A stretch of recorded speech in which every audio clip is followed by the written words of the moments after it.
Mate, Daniel got dropped in the first round, and I said, he's winning the fight. Everybody around me looked at me like, what? I'm like, he's winning the fight. And then guess what he did? He fucking fight. He just bit bodies, gumshoe, and carried on.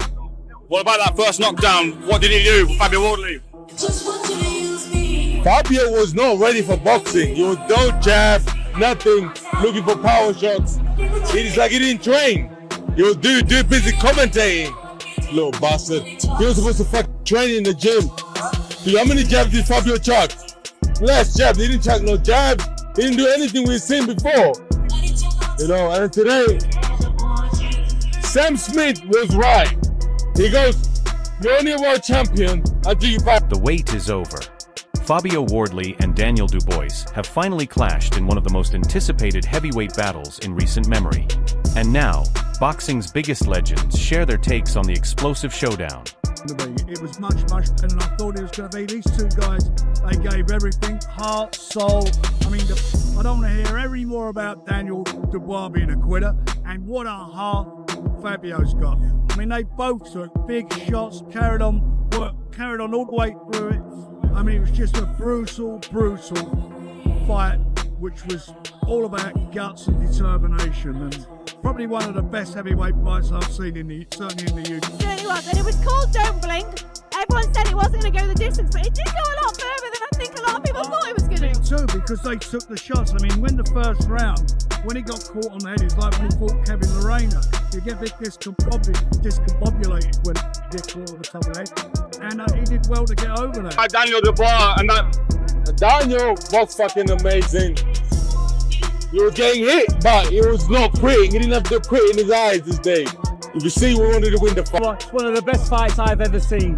One of the best fights. Fair play to Fabio Wardley. What a hard man he is. He didn't want to quit. His corner didn't pull him out. And Daniel Dubois kept his composure. He kept his composure, stuck to the plan. He started to get a bit tired himself. He realised that Wardley has still got something in the tank. He kept pulling it out of the bag. He looked dead on his feet.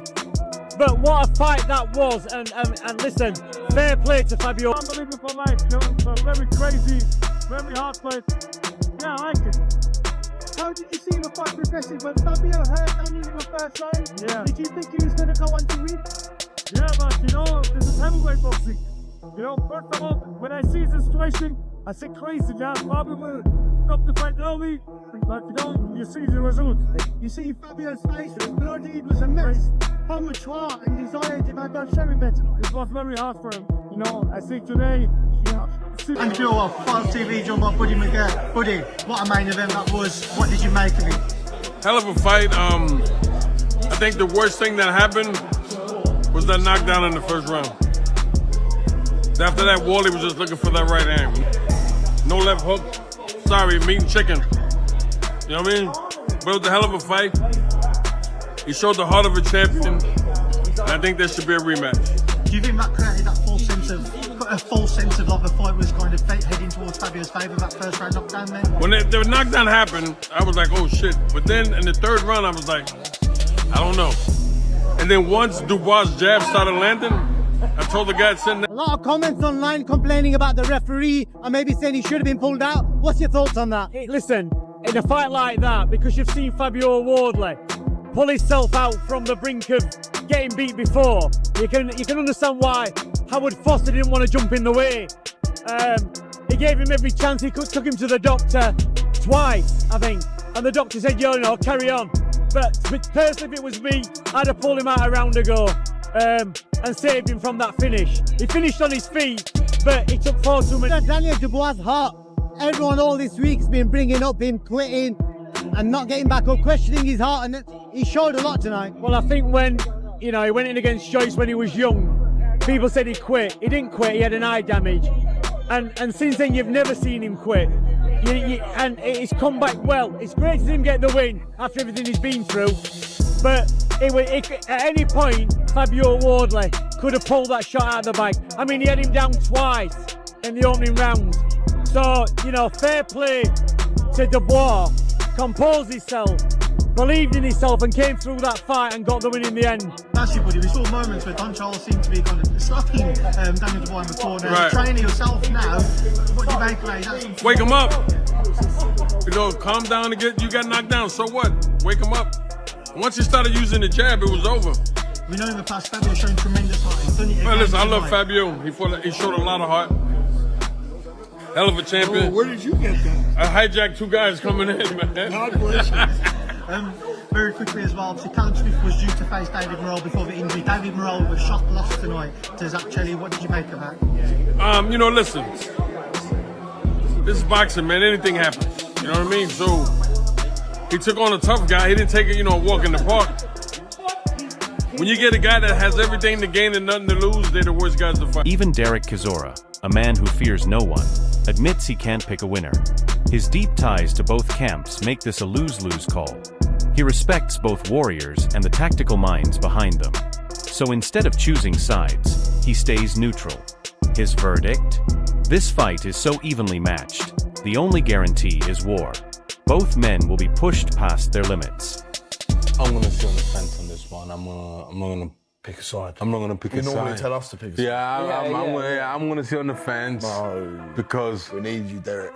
I know Don is training Dubois, and then the last time I always give prediction, Don gets all upset and I'm not talking to you. Why don't you have loyal to me? Blah blah blah. So I'm not gonna say anything.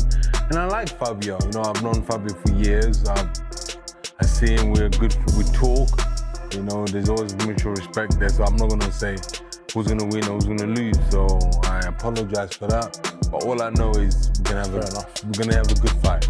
Don's a good man as well. Yeah. I've got a lot of time for him. Yeah, so this is my reason why I'm not picking a side, because both fighters, they got something I know about them. So I wish them luck, and I hope they come out doing safe. Frank Bruno then offers chilling advice on how to survive a monster.